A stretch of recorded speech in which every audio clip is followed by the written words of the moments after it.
یہ درگتہ مزید تفصیل دیے گئے حیات بلوچ۔ جی حیات بلوچ بتائے گا کیا تفصیلات اس حوالے سے؟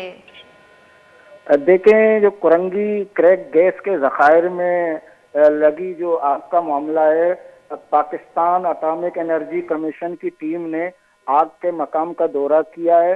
آگ کی شدت پہلے دن کی طرح برقرار ہے، جس میں کوئی کمی واقع نہیں ہوئی ہے۔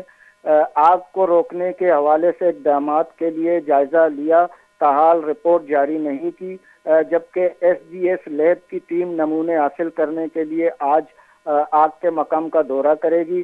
نمونے حاصل کرنے کے بعد پتہ لگایا جائے گا کہ اس مقام سے کتنے اقسام کی گیس کا اخراج ہو رہا ہے۔ 3 شفٹوں میں جگہ کی نگرانی کی جا رہی ہے۔ آگ کی شدت کو روکنے کے لیے تمام انتظامات کیے جا چکے ہیں۔